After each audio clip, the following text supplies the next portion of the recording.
Morning again. My name is Dan Kaplan. I'll be moderating today. As we always ask at the beginning, your cell phones and smartphones work very hard all week, so turn them off for the next hour and a half. We're the Ethical Humanist Society of Chicago, and we're humanists. Back in the 90s, the American Humanist Association made Kurt Vonnegut one of its honorary presidents. And when asked about what a humanist is, Kurt Vonnegut said, "Humanists try to behave decently and honorably without any expectation of rewards or punishments in the afterlife. And since the creator of the universe is unknowable to us so far, we serve the best we can the highest abstraction of which we have some understanding, which is our community." So in service to our community and to guests, we have these weekly programs, and we address such topics as current events, philosophy, arts, and the sciences. So today is the arts, and today is the theater. Now, the Greeks believed that it was a citizen's duty to watch a play. It was a kind of work that it required attention, judgment, patience, and all social virtues. This isn't me, this is a quote I found on the internet from Timberlake Wharton Baker.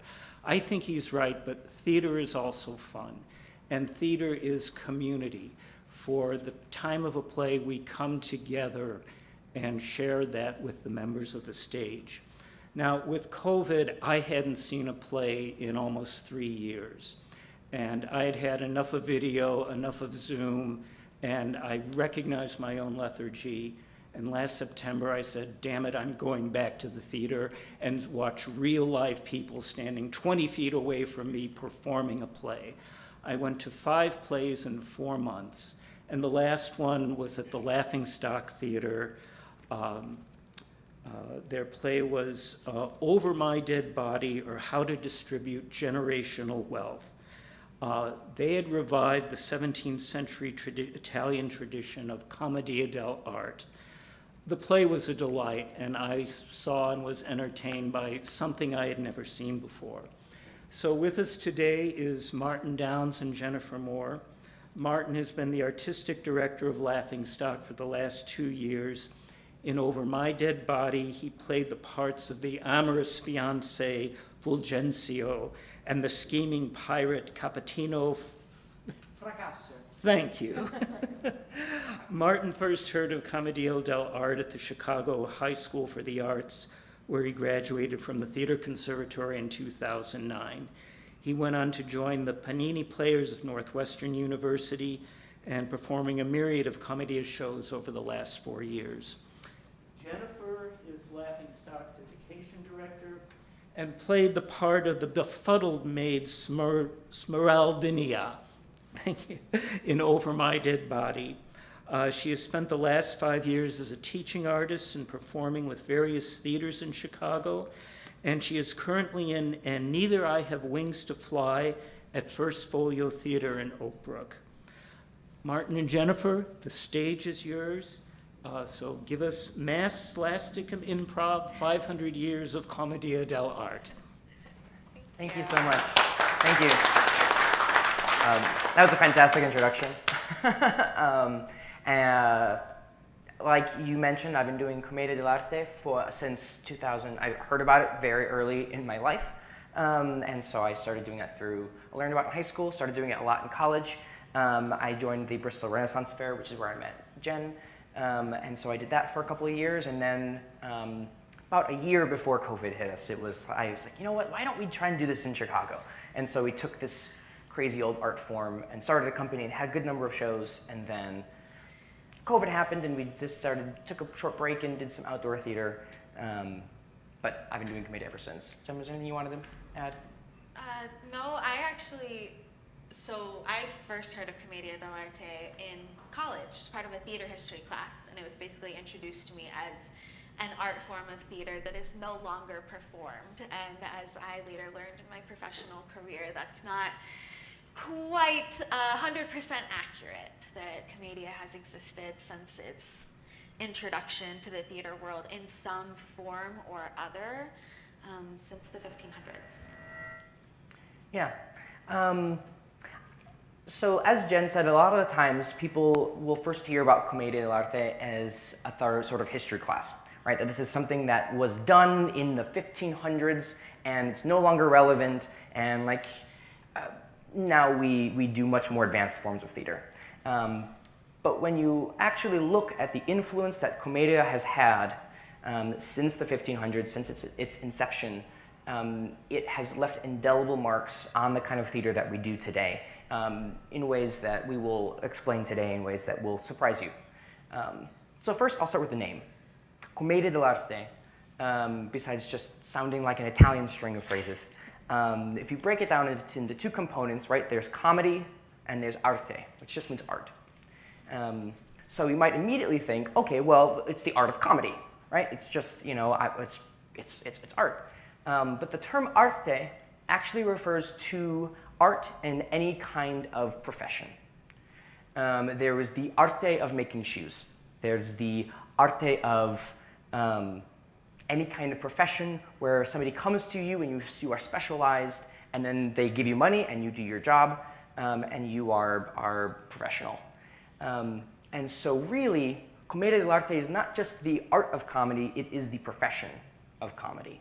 It is the very first time that we ever had professional actors who were only actors and were paid to be actors and to perform. Up until this point, it had been, theater in general was largely Tied to religion, yes, or to a hobby or a festival or a celebration of some kind, versus it being a full-time profession. Right. You would have people doing, okay, for such and such religious ceremony, we would have perform a play, the Passion of Christ, for example, or you would have amateurs going about and maybe like for fun, just in their attic, or the rich upper classes would, oh yes, we're going to put on a play tonight, and we'll get, you know, the Duke will play such and such role, and won't it be so much fun? But you never had this sort of class of people who that was their whole job. So this really began in the early to mid 1500s. The earliest contract that we have is from right around 1530. We have the text of a contract of a group of actors who said, we will be together and we will perform and we will share the wealth in this way, and such amount of money will be used to buy a horse to carry our props, and it lays everything out very concretely, and then at such and such a date we will stop. And so that sort of continued, that professionalism grew from there and continued through the mid 1600s or so. You had a lot of different people, different actors would come up with their own characters. So not every character, but a large number of characters use these leather masks. And we have a good number of them here. These were all created by Maestro Antonio Fava from Reggio Emilia in Italy. He's who I spent most of my time learning from. I visited Reggio twice to learn, and Jen was just there this past summer as well. So each of these characters has a name. This is Capitano Fracasso, which I used last fall. And this is a traditional Arlecchino mask. And so every character, or every actor, would create their own character, and they would put themselves into these funny situations and these bits of comedy, and they'd put these together, these plays that at the beginning were very simple. It was a servant and a master, and they grew and grew to be more complex. They added in lovers, they added in soldiers, they added in pompous doctors and old men. One of the most well-known inventions was the addition of the actress. So if you think back to Shakespeare's time, which is a form of theater that most people are familiar with, in England at that time, women were not allowed to be on stage. So every part in a play was played by a man. And that was legally, by law, required. Versus in Italy, they were like, well, it's more interesting if you have it played by an actual woman. And so by the 1560s, we have historical documentation of a woman being on stage, playing herself, and that's where the invention of adding in the young lover, adding in the servetta character, which most people will know by the name of Columbina, but went by many different names. And those are, when you're looking at Commedia being performed, there are several characters that are unmasked. And most of the women or female identifying characters were unmasked because they wanted to show you, look, we have a woman on stage. So they were unmasked characters. So Commedia then, it continues to grow, continues to evolve through the 1600s. That really sort of is the peak of Commedia, and then it continues to, it begins to die down really right around the time of the French Revolution. The Commedia was so identified with the courts because they had the money to pay actors, and so it was considered a very high, noble sort of, it was so associated with the nobility that when the French Revolution came through, they said no more Commedia. And that was a really hard time to try and do this art form.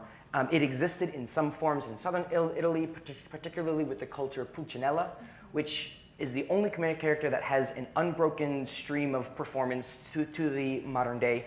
My teacher and Antonio, his father, played Pulcinella like as a career in southern Italy. It is a thing that is very integral to their culture. But in the north, it died away, but its influences were still very, very strong. So as Jen mentioned, Shakespeare was writing contemporaneously with a lot of commedia that was being performed. The Comedy of Errors is almost beat for beat a commedia play. The characters track on so specifically well. All the way down to their archetypes, and that you have these two men and their two servants, and this comedy of mistaken identity and traveling and shipwrecks and being separated and thrown back together is basically a commedia cannavaccio from the 1530s. You also had a lot of connections with ballet. So some of the movements of The Young Lover are balletic, and so you can sort of see the influences of that there. You have Punch and Judy shows, if any of you are familiar with that. That's Punch is Pulcinella. It is the same character with the same, they've just anglicized the name Pulcinella. And changed it from being a person to a puppet with a stick. Yes. But even the stick of Pulcinella has a connection, or the stick of Punch has the connection to a battocchio, which is from the Commedia dell'Arte. This right here is made out of wood. It is two pieces of wood like this, and if you can tell, there's a little tiny channel down the middle. So when I slap these things together, and I'm going to do them away from the microphone, it makes a very large sound because it's forcing all the air out through the middle. And this doesn't hurt at all. There's even some leather padding on it. I can do this all day. So just another Connection. Right. Yeah. All the way through, if you've ever seen Harlequin, like the Harlequin, the French Harlequin, that is Arlecchino, but it's the French form. So what Commedia did after it kind of established itself in Italy is it began to travel. Commedia troops would, travel to other countries. They made their way to France. They eventually made their way to England. And as they did, every culture that kind of watched or saw began to create their own forms of theater. They found the things that they really connected with in this form of theater and then made it their own. Absolutely. And you can see, even today, you can see a lot of these same characters in cartoons and modern sitcoms. If you look at something like The Simpsons, Bart Simpson is an Arlecchino character. Mr. Burns is a classic Magnifico Pantalone who is very old and miserly, and he stands like this. Everything connects itself so clearly. Futurama's, and if you've seen it, is another really good example. All the way down to even SpongeBob. SpongeBob characters are like it. So Commedia, despite us always learning about it as this old historical thing, really does inform so much of what we do today. And that's why Laughingstock tries so hard to bring Commedia into the 21st century, that what we do is not stodgy, it's not, a historical archival piece. We're not trying to recreate what they did in the 1530s. The thing that is so fascinating about Commedia, which is kind of like our next step, is the characters that they used to create these plays, is the archetypal character types that all the masks represent. And they are people that, it's just human personalities. So that hasn't changed since the 1530s. You can look at a Commedia character and be like, oh my goodness, that Dottore is just like this professor I had in college who thought they knew everything and knows absolutely nothing. So like, it is this human connection that hasn't changed in the centuries since Commedia was first invented. Absolutely. So what we're going to do now is take you through some of the different Commedia characters that we have here with us. If you would, every Commedia character, whether they were masked or unmasked, had a physical gesture that goes along with them. So if you would like to try them from the audience here, if you'd like to try them at home, you're more than welcome to stand up and sort of feel it out with us. This takes years and years to master, but it is still a lot of fun to get up and try it. So we'll start with the servant character Arlecchino. This is one of the many masks of a Zani. Zani is the technical term for it. It's not a name. It's actually the root of the English word zany. The connection there is real. So the Zani character is a servant. He's not stupid. It's a very common misconception to play him as being like a real imbecile, but really it's that he's from out of town, he's from the country, and he comes into the city where he meets all these other people, and he's just lost the whole time. He's trying his best, but the only skills that he has is like carrying things or like moving letters, and like that's just what he's got. So he is doing as best as he can without really speaking the language. Yeah, if you took Arlecchino and put him back in the countryside, he'd be one of the smartest people in town. He'd be fine. He knows how to do all kinds of things. But in this city, in this whole new environment, he's completely confused, doesn't know what is going on, and it's just a little bit naive. Yeah, he's back in Italy in this time, and even to an extent today, languages, there wasn't one Italian language. No. There was Venetian and Bergamasca, and there was Bolognese, and it was literally a different language. And so the idea of coming into the city, you didn't speak the language, you had nowhere to stay, so he was tired all the time, he had no food, so he's hungry, and if you've ever been like gone a day or two without like sleeping really well, like it's a lot. So anyway, that's who the Zani character is. Arlecchino is the most famous incarnation, but he's far from the only incarnation. So the way that Arlecchino stands,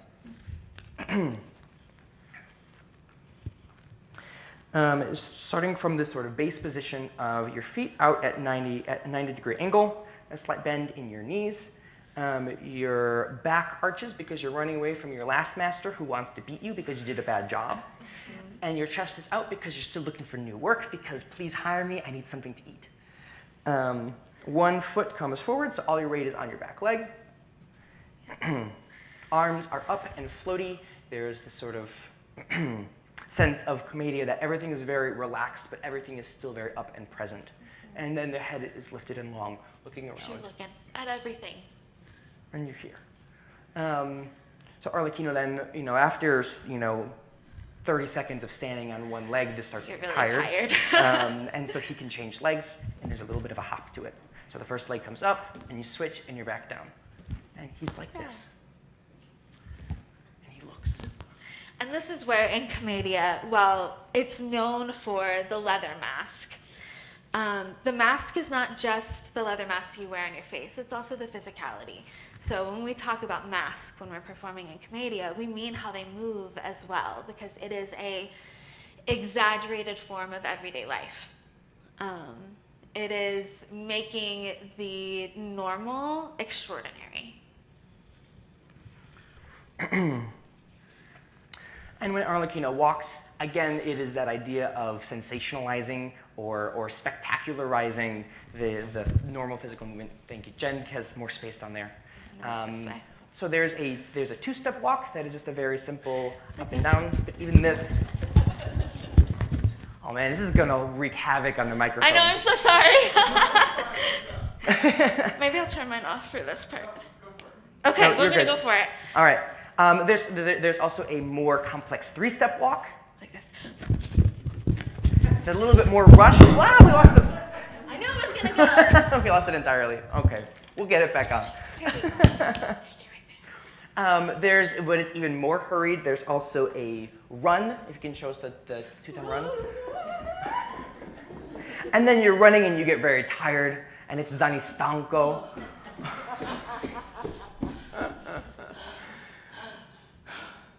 So those are just a couple of you can see how like when you start stringing these different moves together, you really get this incredibly dynamic form of theater where you have characters running around on stage and they're chasing each other, and Pantalone comes out with the slapstick and Zani's running away and getting beaten along the way, and they're running in circles, and it really is such a large form of zany comedic slapstick theater. Yes, let's do that. So once we have servants, we need masters. You can order them about and tell them what to do. There we go. And as we go through these characters, we're kind of going through them in the order that they were created. Because if you start with two like Arlecchinos on stage, it's funny, but then it gets boring after a while. You can only watch that for so long. So how do we make the story more interesting? You add the person who orders them around. Right, and so this is the mask of Pantalone. Pantalone is, just like Mr. Burns, a very old, miserly man. He started from nothing and he's built up this great trading empire. He's got all this money, but he only has that money because he never spends it. And so he's incredibly frugal. And you can see he also is not the sort of frail old man. He exists as a kind of, he's just as energetic as Zani. You know, back in his youth, he was Zani. So now he maintains all of those same movements, just with the limitations of age. So when he stands, he starts in that same Zani base, right? So there's the 90-degree feet, the bend in the knees. Your hips are here and squared. But then age happens, and everything sinks down a little bit. I'll do it from the side so you can see the sort of S-shaped curve that your body ends up having. Hands come out in front because you're protecting your money pouch, which hangs on your belt. And He's always still looking around. right. And so he can move just smaller steps, right? It's never more than 1 foot out in front of the other. And he's here. He still moves very quickly. He can move fast. We used to have Pantalone races to see who could get across the room fastest. So he still moves quickly. He's not limited by his age. He just moves differently because he's older. Right, exactly. So that's I'm going insanely quickly. If we will have time for questions afterwards. There's like 7 characters to get through in the next 20 minutes. So, Dottore? overview of Pantalone. Pantalone's character type is the Magnifico. No, it's totally fine. So overview of Pantalone, he is a name for the Magnifico type, who is typically one of the wealthiest middle-class men in town. That's a rule kind of in Commedia in general. You didn't make fun of the nobility because they paid your bills, so you would stick with like the people like you all the way through it was a capitalistic society, so you can make fun of the wealthy merchants, easy peasy, that's totally fine. So that's kind of what the Magnifico was. They were called the Magnifico because they're supposed to be this person who has all this money, so they're supposed to give back to society. But Pantalone really likes his money, so he finds every way to not really, truly do that. Yeah. I'll also note quickly, you also, in this being Italy, and a very Catholic society, you did not make fun of the church. There was no priest character or anything like that. And there also wasn't, you never had abject poverty. Right, Zani might go a day or two between meals, but he's not a beggar in the streets. He still gets to eat. He still has a job. Yeah, that also was never seen on stage. You never made fun of the very wealthy or people who had nothing. Yeah. It's a good comedy rule. You only punch up, and that's pretty much what Commedia did. But not too high up. Not too high. You get in trouble. You don't want to end up in jail. Okay, so one of the other masters, then there were 2 of these of the vecchi character, which just means old in Italian. The other is dottore, and dottore means doctor, not necessarily a medical doctor, but a doctor of philosophy. My maestro Antonio calls him a tuttologist, which just means he's an everythingologist. He knows every little thing about every little detail. Whether or not it's accurate is, Another question. Yeah. So when he stands, he's, again, starts from that same Zani base. Skeleton. All right, that same skeleton where his knee, 90 degrees, knees bent.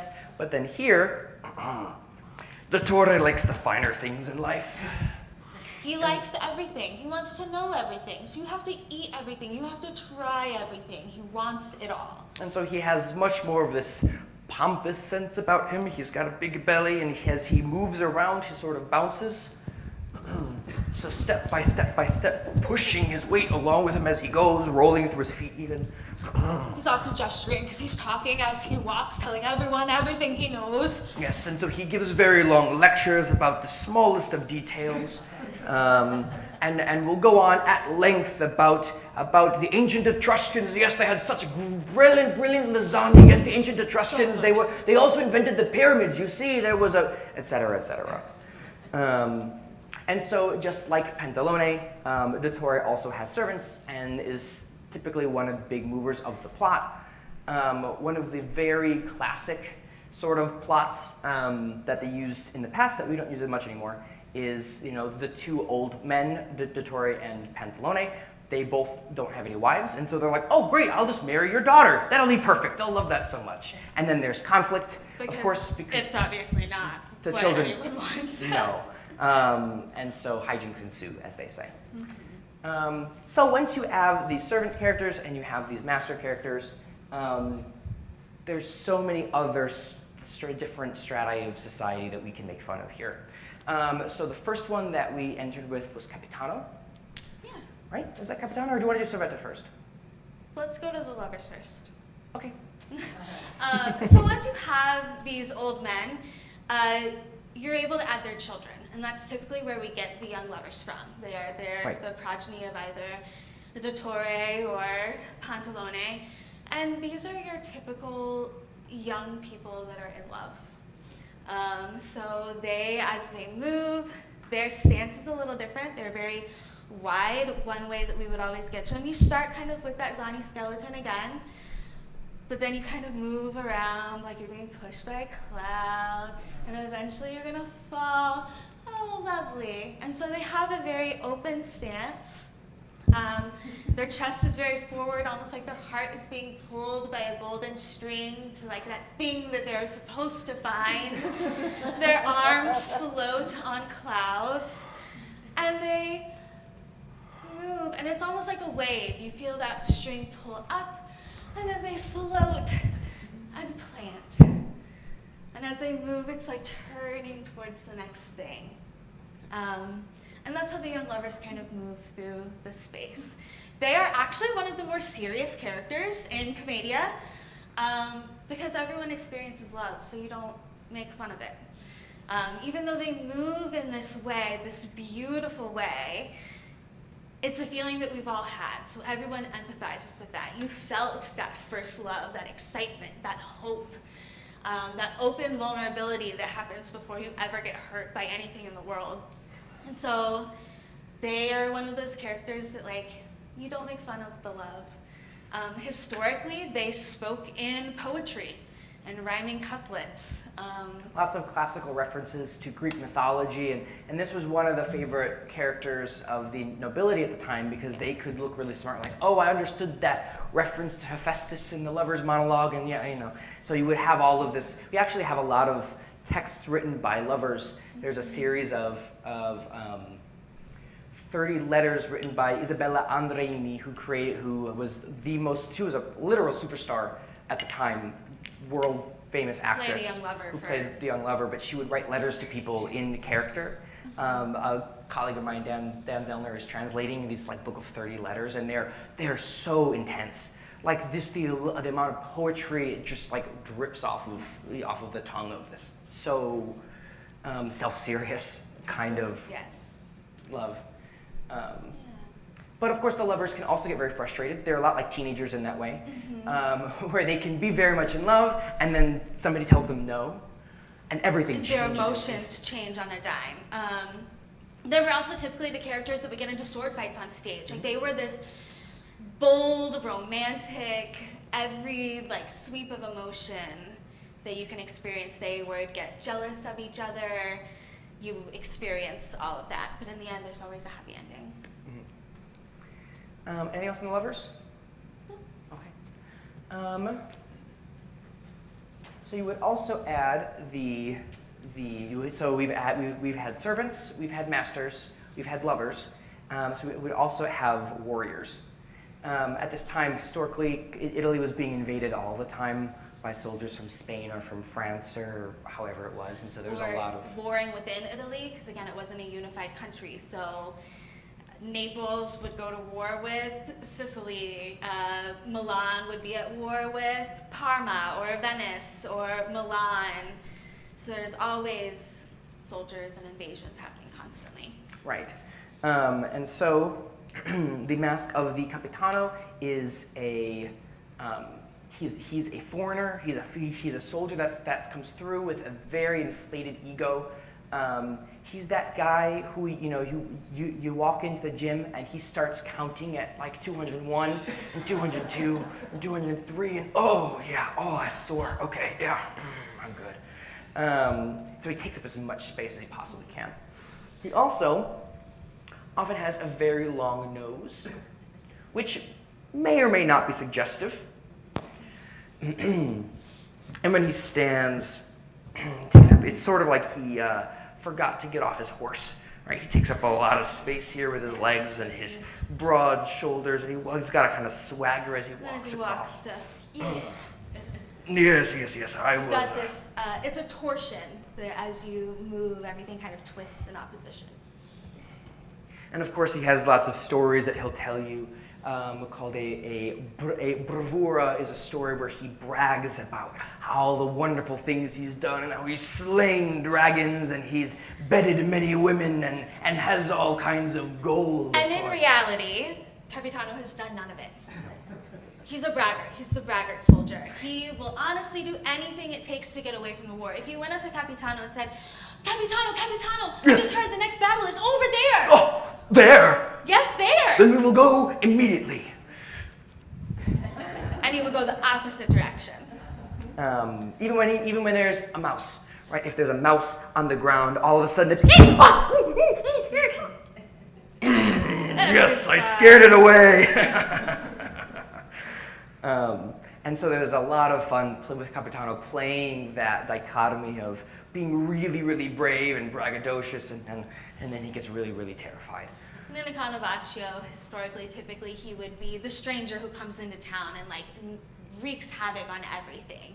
And then, of course, at the end of the play, he leaves again. He's a walking, inciting incident. Yeah.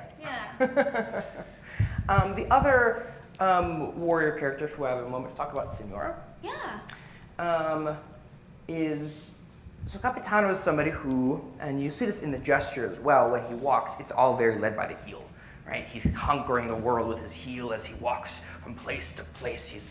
As an exercise, we'll have our actors put on big heavy boots because it really sinks in that feeling of being present on stage. His counterpart, who is typically a lover on stage as well, is the Signora. I'll let you. The Signora historically, and this is historically, was typically the much younger wife of one of the old men, of a Pantalone or a Dottore, typically marries them for their money or their status, etc. It's a comfortable place to be in society when you didn't have a lot of rights as a woman, was to marry up. And then historically, she was always very typically interested in the Capitano, which is why these two sets, the Capitano and the Signora, we would often call them the second lovers. But it's not the same as the young lovers. This is an older, more experienced kind of love. But the Signora is very similar to the Capitano. She is a warrior who uses her weapons, her wiles, to get what she needs from the world. So she walks in a very similar way, but it's more feminine. Where Capitano leads with the heel, Signora leads with the toe. But she still has that same torsion of movement that's in opposition. So as she goes through the world, it's almost like and her head is up, she's very proud.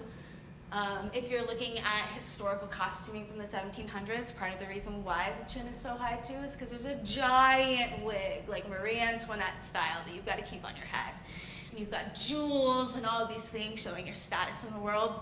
And similar to the Capitano, she is often a little bit ridiculous. She'll trip. No one saw.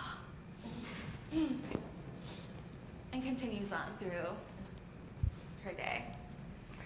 She also is, in opposition to her sometimes husband Pantalone, she actually can be sort of more magnanimous, because she's from the lower classes, and she was that not too long ago, and so she actually will have moments of selflessness, where she will give back to the poor, where she'll give to other characters in a way that others don't. Quite generous to her servants, things of that nature as well. Something that is true about Commedia, and we'll circle back to Servetta in a moment, is that all the female characters have one neuron more than their male counterparts. They're all a little bit smarter. Yeah, everybody in Commedia is sort of operating on that cartoon logic, right? Of like, I'm just gonna do what's right in front of me, and we're all gonna make a ton of mistakes because that's funny. Because it's funny. But the female characters have that little bit of extra sense to them, where they'll make mistakes and they can be just as goofy, but they have a little bit more understanding of what's going on in the world around them. Yeah. So the same is true then for the female servant, Servetta. Yeah, Servetta. So once you kind of build all of these characters into each other, we started adding other things. So while we have Zani, which is kind of your base level of servant, you've got Arlecchino. We often had female identifying counterparts, Zanetta. She's got little eyelashes on her mask. You add an kind of like upper hierarchy of this servant type character. And again, you're just kind of building on like what you see in society. So like if we were gonna correlate this to today, it'd be your middle management. It's not the owner of the company, it's not Pantalone, but it's like your day-to-day, like your general manager. And we've got kind of 3 different types that we see, but one of them is Servetta, and she would be the typical female identifying servant, first servant character. And she was typically the smartest one on stage and the smartest one in the room. She's very similar to Zani. You start with your skeleton, same kind of position, forward, arms in opposition, just like we do in real life, right? Similar walks even. She moves with the same bouncing walk. She does the 3-step walk.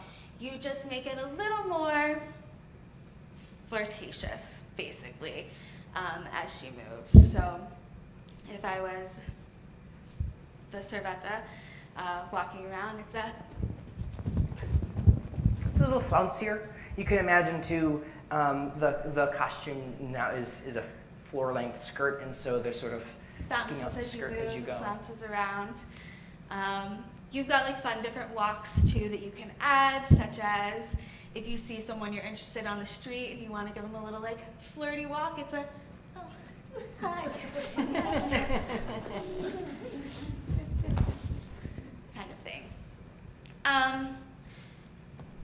But one of my favorite things, I guess, about the Servetta is more the psychological, that she is the smartest one in the room, even like above Pantalone. So as you're playing her on stage, she would often break the 4th wall. She would talk to the audience, be like, did you really just hear what he said? I can't believe he said that to me. Ugh, you kind of situations. Yeah, and that is a good point that you bring up about the 4th wall, because Commedia is historically walks a very sort of fine line between acknowledging the audience, because at a time when candles were very expensive, a lot of theater was happening during the daytime outdoors.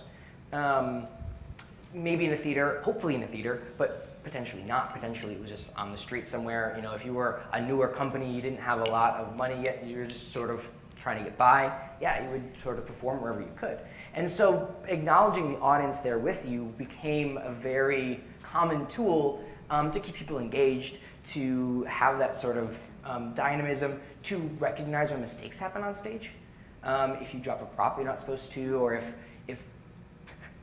one time, do you remember when we were doing a show and somebody walked right through it? Yes. we were doing a show outdoor in a park, which we do sometimes, and someone just didn't even She was having a bad day, I think. Yeah, just completely unaware of their surroundings, but it's one of those things that you kind of have to acknowledge. So I think we all literally just stopped, watched, and then you keep going. And so being able to acknowledge that with an audience is incredibly Very helpful to important. have that dynamic. And in the similar vein, a lot of Commedia was also improvised. We do have writings, we have scripts. Scholars will argue about whether those scripts are idealized, written down after the fact, that somebody like wanted to sell it, so they jazzed it up a bit and added tons of references and things to make it fancy, or whether they performed it that way. But we do have a lot of examples of these actors completely improvising. I've heard stories where they would take bets with each other. You know, like I bet you can't come up with a whole show in one day. And so the other company said, okay, and it took them one day, and they just came up with a play from scratch. Or even another story where they were at court, and the actors got up in front of everybody and they asked for a suggestion from the audience, which is something that we typically associate with Chicago Improv, which started in the 50s, right? They were still doing this in the 1600s in Italy. Take that suggestion and create an entire 2-hour play off of it. Remarkable stuff. Not something I can do. Maybe give me 10 more years of doing right, this we'll get art there. form and I can figure it out, but like not right now. And so that was what you would have to sort of facilitate that is a thing called a carnavaccio, which is an Italian word. It roughly means just outline, where you would know what your story was, right? So you've got your argomento, which is your sort of synopsis, the rough argument of this play. In this play, we will sort of statement.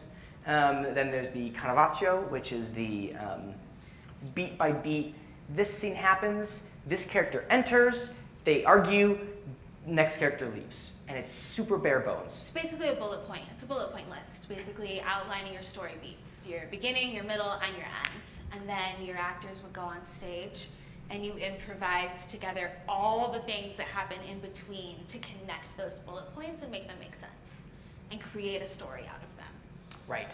And so it was very easy to improvise in the structure because as long as you know who your character is, right? I know I'm going to be playing Capitano, and I can follow that carnavaccio and say, okay, well, I enter in these couple scenes, and there's an argument here, or there's something happens here, and you can improvise your way through it. And in this way, traditionally, Commedia dell'Arte actors were masters of their own character.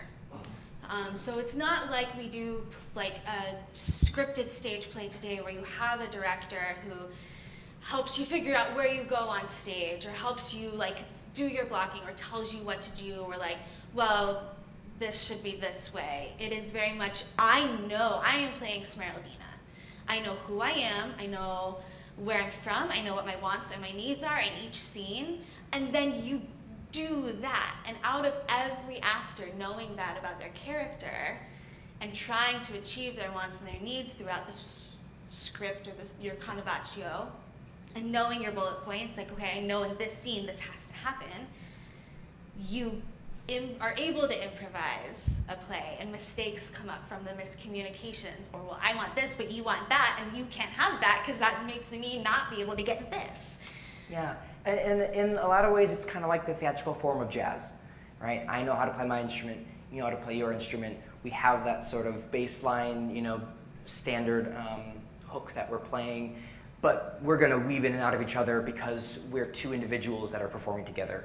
And when you have that real mastery of a character, it's wonderful to watch what people can, they have a wealth of knowledge in their back pocket.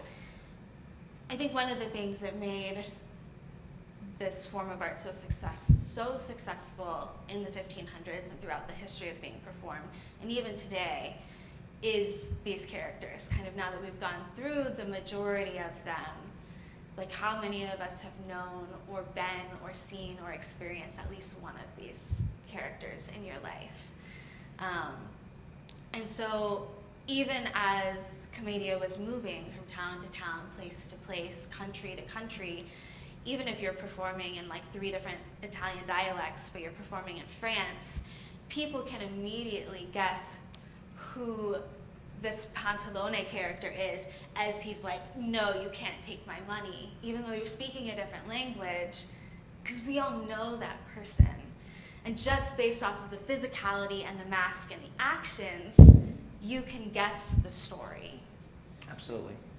And one of the ways that they would fill in this carnavaccio then is with a thing called lazzi. Lazzi is the plural form, lazzo is the singular in Italian, which it doesn't have a really great English translation, but it means roughly a little bit of funny action. You do something goofy on stage, it makes the audience laugh. There's all kinds of various breakdowns, like tormentoni and yada yada, but at its core, that's what different lazzi are.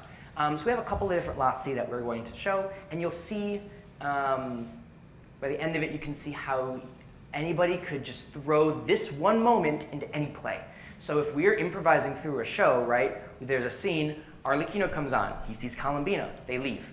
And it's open, we as actors know, oh, I know it can go right there. Mm-hmm. And so we can put that lazzo and just insert it. And typically, these companies, you would form a company and you work together and travel together for years as a company. And so as a company, you start building these lazzi. And so even on stage, as you're improvising, if one of us says or does a gesture, we go, I know exactly where you're going with this because we've done it before. And so you're able to improvise these funny bits of comedy and these lazzi even on stage because you've worked so long together that you know what the next step is. Mm-hmm. Okay, want to start with the kissing lazzo? Yes. Okay.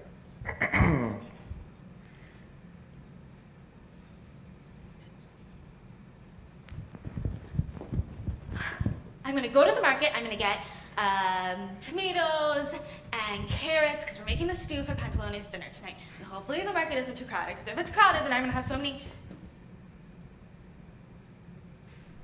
Oh. Hello. Hello. Arlecchino, I didn't expect to see you here today. Hello, Columbina. Hi. Arlecchino. Yes? Are you busy? I was, but I'm not anymore. Oh, lovely. Arlecchino. Yes, Columbina.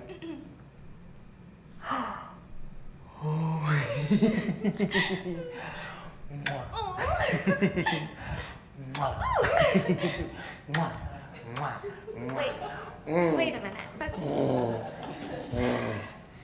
Arlecchino! Oh, Columbina! Arlecchino! No, Columbina! Oh, Arlecchino! Oh, what a woman!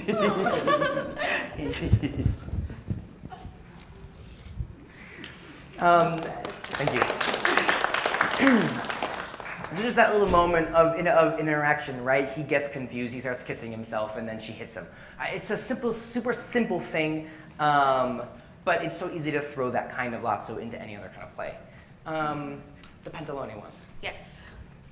So another really good example, where's my Pantalone? Is two Pantalone meet each other on the street, and they're trying to get home.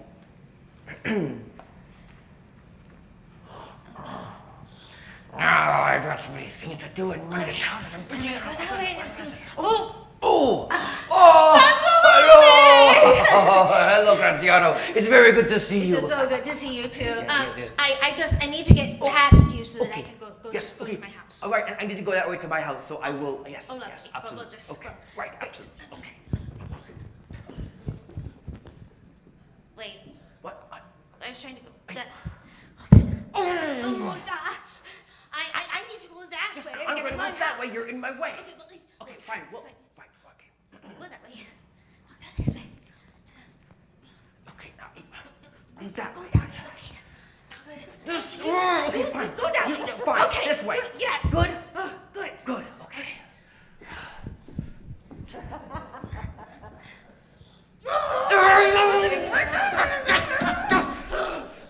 Okay, I'm just gonna go along. Thank you. I'll go take the scenic route. Okay.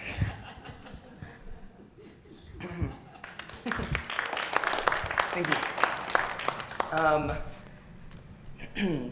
So both of these Lazzi, you can tell that these are immediately recognizable characters. The two old men, the way that they move, the way that they interact, gives so much history and so much story to them. And the joy of Commedia comes from taking all of these little bits of funny as building blocks, and you sack them together into a show, and you watch these interactions, these relationships come to light on stage, and it builds into this giant. At the time, you would have big 3-act, 3-hour-long performances that were plays, right? I guess to wrap up, we've spent the last 45 minutes to an hour talking about all the things that make Commedia unique, all the things that make it unlike any other kind of theater that you've ever seen. But at the end of the day, it is a play. It is a play that has characters with lives and hopes and dreams, trying to make their way in the world as best they can.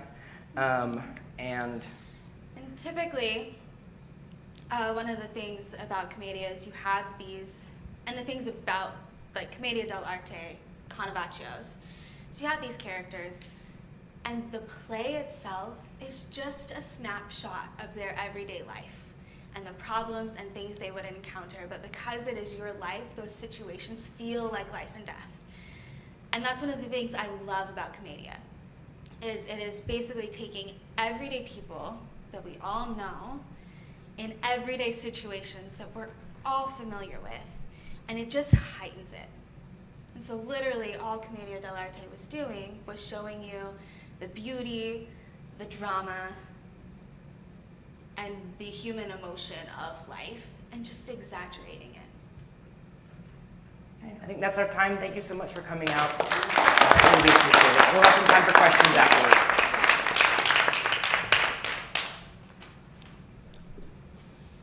Wow, thank you so much. That was wonderful performance and wonderful history. So we'll have our musical interlude now, followed by a question and answer. This is where we also ask for contributions. There'll be a link on our website, and you can scan QR codes. We have a basket at near the front of the door. Your generosity helps put on these performances. We suggest a donation of $5, but whatever you feel comfortable with and whatever you can afford will be greatly appreciated. Some music?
So time for question and answers. Please come to the podium with your questions. And those of you on YouTube, you can ask your questions in the chat box. So, Alan, do you want to be first? Someone has to. I've noticed that all of your masks seem to be either a tan or a dark brown, and I'm wondering what that's all about. That's a great question. Is he still on? So historically, the color of the masks depended on how old it was. So all of the masks were made out of leather because, one, it was actually cheaper than paper at the time. And so it was still expensive, but it was cheaper than paper. Paper was very, very expensive. And so you'd make your mask out of leather, and because they were such an expensive piece to craft, not just because of the material, but the artsmanship that goes into it, in order to make these masks, basically you have to create a mold, and then you wet sculpt the leather onto these masks, or onto the molds to create the face shapes of the masks. Mm-hmm. And so these were expensive pieces that theater companies did not just get new ones willy-nilly. You wore a mask until it was literally disintegrating and falling apart. And as leather ages, it gets darker in color. One, you're also wearing it often, and sweat, all of those things will affect the color of the leather. And so today, it is more a thing of aesthetic, but also like as these masks age and get older, despite the fact that they are very well sealed with modern sealants and things of that nature, the color of the leather will change. It's very funny when we do outdoor shows, you can even tell when someone is sweating underneath their mask because it will get dark spots where all of the sweat starts to seep through and the leather gets wet again. Yeah, and you do that enough times, it eventually just stays dark. These masks could be passed down through generations, right? Like there's, my grandchild could be wearing the same leather mask because there were like 6 mask makers in all of Italy. And this was before cars, you could just get across the country and they're expensive. And so, these things would last a really long time. I mean, that even goes to like today. These masks are our most prized possession as a theater company. And there are masks that there are several Italian leather Commedia mask makers who are no longer alive, and some of their masks sell for in the thousands of dollars now because they're things that can never be reproduced or made again. So we have a question from someone on YouTube. There's so many different drama forms that build on these simple archetypes. Is that there's a sort of a finite number of essential people and relationships. So what is important in Shakespeare and current drama that is not available through Commedia dell'Arte? So what, I guess, aren't we seeing in Commedia dell'Arte that you see elsewhere? That's a really good question. I think that has more to do with theater changes and evolves as society changes and evolves, and the kinds of theater that we do and that we see. And some of it is timeless and lasts forever. Like there's a reason why we still perform Shakespeare to this day. But also, you look at even just how modern American theater has changed in the last 100 years, from things like slapstick comedy to your 1950s American kitchen sink drama, where it was very kind of singular and very realism. I'd say the number one invention theater that came after Commedia, right, was probably the sort of all of the Stanislavski level intellectualizing of characters, right? Because these characters take whatever they're feeling and they wear them on their whole body. They do it. There's no subtext to Commedia characters. And so you mentioned kitchen sink drama, and none of that really would have happened back here because that requires, 2 characters sitting very quietly at a, and they're thinking and feeling one thing, but they're doing and expressing something completely different. Yeah. One thing I will bring up as an interesting segue about things outside of Commedia. So the term Commedia dell'Arte actually is applied afterwards. That term doesn't appear until the 1700s to then refer back to what was going on in the 1600s. There's a myriad of other forms. There's Commedia improvisa for the improvised comedy. There's a couple of different terms for it. Pastoral Regiale, Exactly. which was a lovely play in the countryside. And you had this other form called opera regia, which is this tragedy where you have kings and queens and still Pantalone, but Pantalone is the minister of finance, and the two queens and kings, and they all kill each other at the And end. it's not funny. It's like, it's very as if you tragic. were doing Macbeth or Hamlet. Like, it is this highbrow tragedy. So Commedia dell'Arte was just one kind of form of that professional theater being performed at the time. But you would see companies using these characters and these methods and applying them to different kinds of stories as well. Yeah.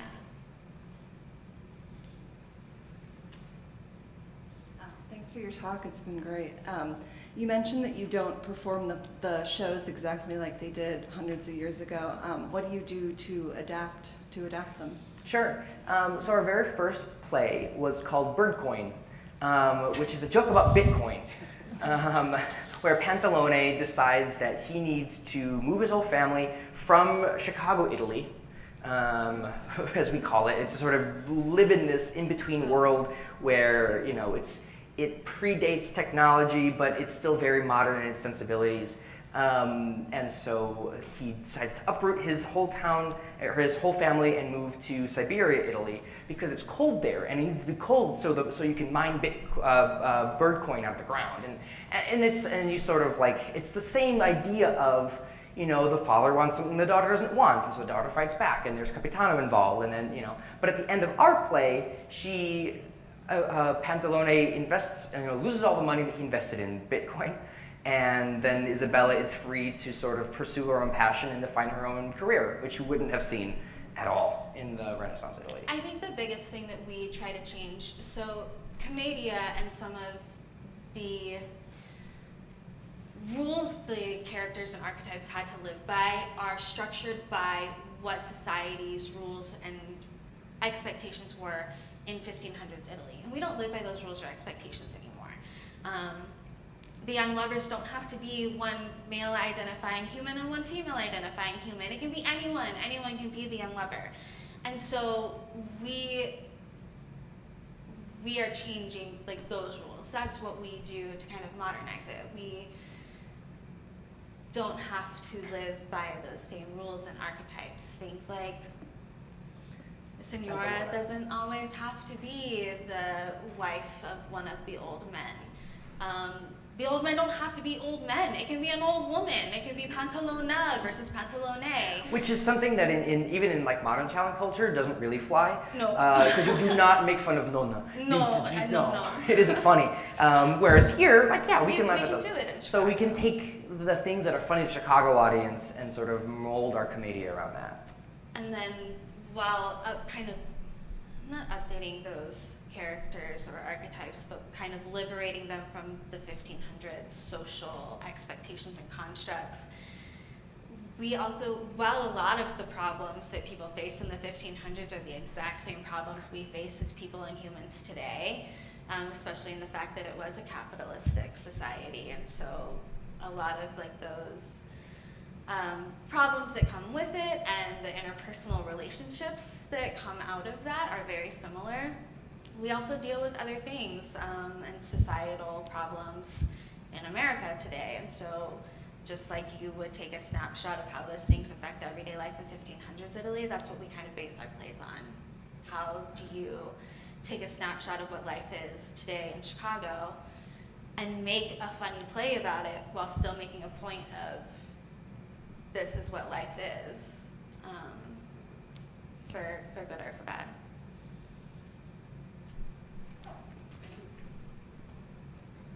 Thanks so much for your talk, kind of like expanding on that. I'm just curious, with class distinctions back 1600s Italy, where were the performers class-wise within that structure?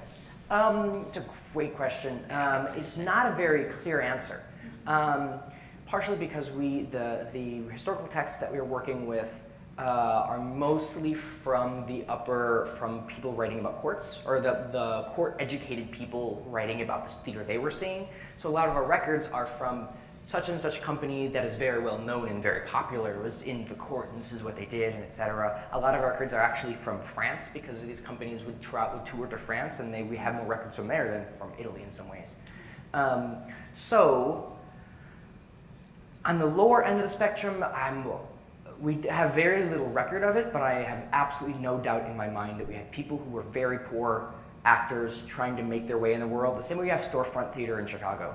They're just trying to get by. I'm sure you had that. But on the other hand, you had very, wealthy, educated people who they were so well known and so well paid that they could sort of stick up to the courts a little bit. There's stories, sometimes in really funny granular detail from journals that people wrote, of arguments that they've had with their court actors, and they're they wanted to leave, and I told them that the Duke said they couldn't leave, but they didn't care, and so they left anyway. They just, I'm sure they had the money to afford that kind of travel, and that, so it varied quite a bit.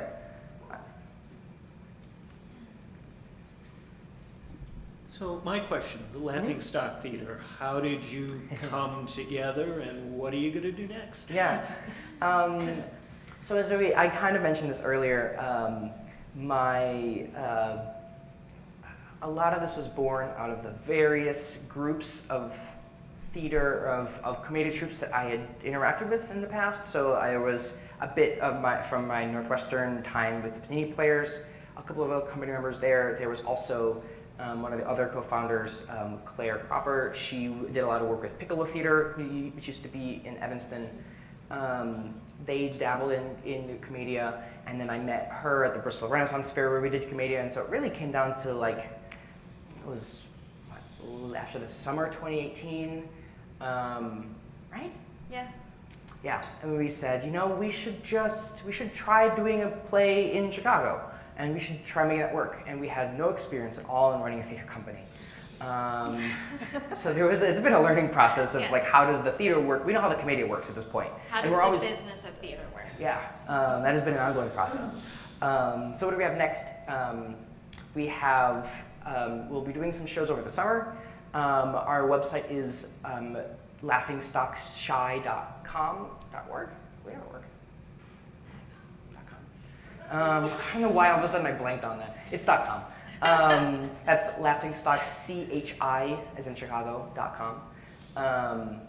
And so we'll be posting things there more as we solidify dates and locations and stuff. We like to be doing, over the summer, we'd like to be doing outdoor theater. We have a drop we can bring with us. This travels remarkably well, right? You have your costume, you have your masks, it's big and loud, and you can draw an audience. So we'll be writing a play. All of our plays are devised by the ensemble, so we'll come up with a Caravaggio ourselves, and then we'll work through the rehearsal process, improvising and coming up with a play, and then even once it's set, we will still improvise a bit. Yeah, we work the throughout old the school performance. way. Yeah. We get the bullet points and go from there. Yeah. One of the things that our company really stands by is that theater should be accessible, so all of our performances are pay what you can in person. So whether we're in an actual theater space or we're performing outdoor in a park, it is pay what you can. Yeah. And then we also like to offer a lot of education workshops. I mean, this has been a really great opportunity, and I thank you for the chance to come here and talk to everyone today. We'll probably be hosting more workshops throughout the summer and into the next fall. All this will be posted on our website. And then we haven't locked down the dates yet, but sometime about a year from now, sometime in March-ish of 2024 will be our next really big show that we, book a venue and have a big set, and we'll have a full 2-hour performance of Commedia. Fancy stuff.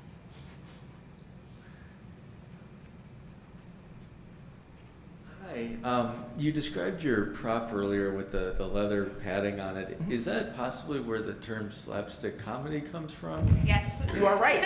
This is where the term slapstick comedy comes from. Yet another thing that Commedia invented that we sort of have integrated into our the rest Because of our it is literally a slapstick. We did a very simple hit with it, but there are all kinds of fun things you can do. Do you want to do the up and over? Do the really big one. So, if I'm here, I can literally go up. Oh, we need another person. Yeah, because we don't have anybody to do it. Or I could do side to side. That one's a little easier. So, no, it's not. We need a third Just person. need a third person. Oh Sometimes my we would have a second slapstick off stage, Hidden. and then they're making the sound. So if action-wise, let's do the You up can and still hit over. me. Yeah.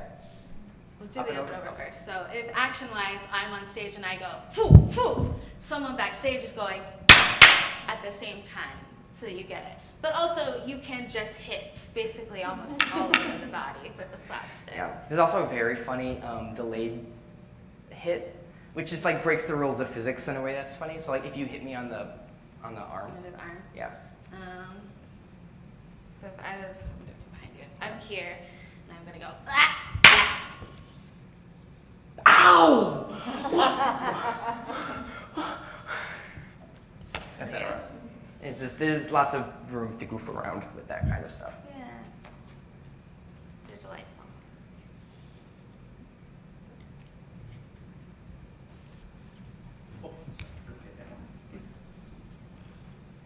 Will your website get us to your Facebook? Is there one? I think we do have a Facebook page. I think it's linked. It should be It linked. should be linked. If not, we are on Facebook as Laughing Stock Stock Theater, Theater. and we post there regularly as well. Thanks. Yeah.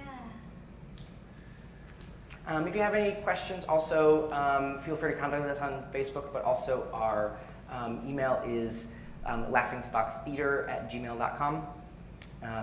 Reach out to us there, and we'd be happy to answer any questions.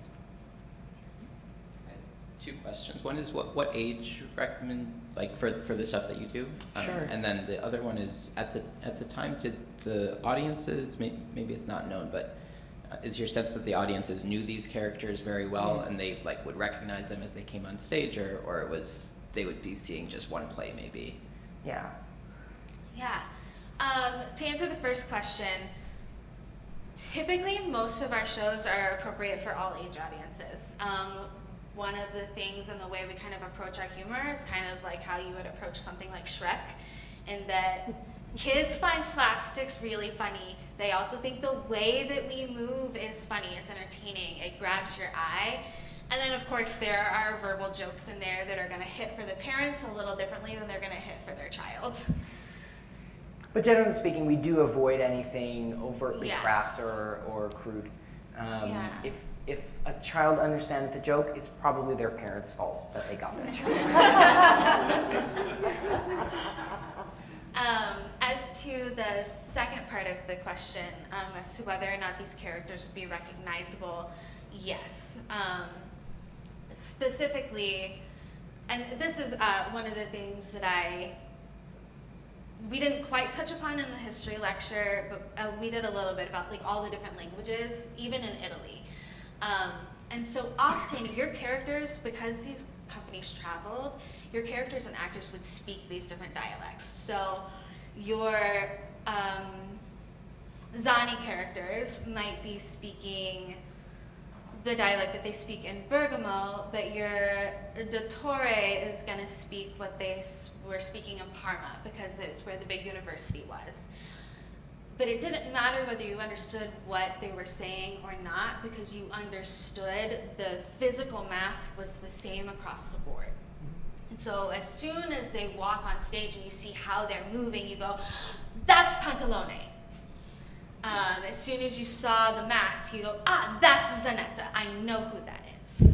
In fact, there's some stories we have of one royalty writing to another one saying, "Oh my God, I have the funniest Pantalone here in my like troupe that I have at my palace. You've got to see them." And they're like, oh yeah, that's really so funny. Send me your pantalone, send me your company, I want to see it. And they're like trading DVDs back and forth. Training actors. And sometimes to sort of almost even get back to your question about the class of some of these performers, there's even a story where like in that pantalone example of the pantalone at the time was very sick. And they were like, I don't think he's okay to travel. But they were very insistent. The dukes were very insistent, like, no, he wants to see that pantalone. And unfortunately, the pantalone did not survive that journey because he was too sick to travel. So like, what class? I don't know. He was very beholden to the power higher ups, but also, I mean, yeah. So. But to go back to like the characters being recognizable, Martin and I have both studied with Antonio Fava in Italy, and that program is an international stage, so actors from all over the world come to study there. And we all speak different languages as we're studying, and the class itself is taught in 4 different languages. But when we perform, you're performing in the language that you speak, and we do performances every week in Italy while you're there doing the program. And it is fascinating and amazing, and your audience is Italian, so they speak Italian, and they might speak some English, they might speak some German, they might speak some Spanish as well. But they know the story, and they laugh at everything because they recognize the characters, despite the fact that we're all performing and talking to each other in different languages. I might be speaking English, my dottore is speaking French, my pantalone is speaking Catalan, but everyone knows and can laugh because it's just based off of how you're interacting with each other and looking at each other and moving and walking. They know the characters and they know the situation. One last question. Go ahead. Based on the way you've been talking about it, I'm curious, historically, did the actors play one character only? Usually, yes. There's the sort of most famous example of Isabella Andreini spent her entire career playing Isabella from when she started until she died. And she was playing Isabella that whole time. I mean, it's very common for actors to be like, oh, well, I'm too old now to play the young lover. Like, no. You would have young people playing Pantalone because you have the mask that can help you, that like, and you have the physicality to sell that to the audience so you don't have to work at it. So typically what they would do, and I mean this is true even for us, we as an ensemble are working we are trained in all the characters. So we could perform any of them if we had to, but we all have characters that just fit in your body, that your body sits there and goes, this is what my body wants to do. And historically they would do the same thing. You would join a troupe, you start playing around, you start learning, and you go, I'm a Zani. And other people look at you and go, yeah, you're a Zani. And then you play a Zani. You could age up with different characters easily. I mean, if you start as a Zani, and then by the time you're 75 and your body doesn't want to do Zani things anymore, yeah, you might be a Pantalone then. Because Pantalone was once a Zani and moves their way through the life stages as well. But yeah, I mean, Isabella was playing Isabella literally for what, over 30 years? something like that, yeah. So I want to squeeze in one quick question and Yes. one quick answer. You mentioned the workshops. Do you see people, non-European people there, and carrying this drama form to other Asia and Africa and South America? Yeah, there's actually a surprising amount of people coming from South America. There's a lot of Brazilians, there's a lot of people from Colombia and other places like that. When my stage, we also had a student from Hong Kong. So he, in the final performance, was speaking Mandarin, I think. I know a couple years ago,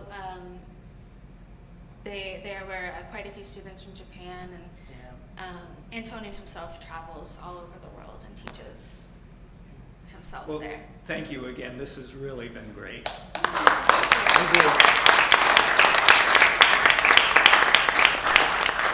Thank you again. Just a couple closing comments. One again from Kurt Vonnegut. Practicing an art, no matter how well or badly, is a way to make your soul grow, for heaven's sake. Sing in the shower, dance to the radio, tell stories. And then Harvey Cox was the drama director in Fort Wayne, Indiana. I don't know if he influenced you in any way, but his quote was, "An actor must never be afraid to make a fool of himself." Thank you again. Have a good week.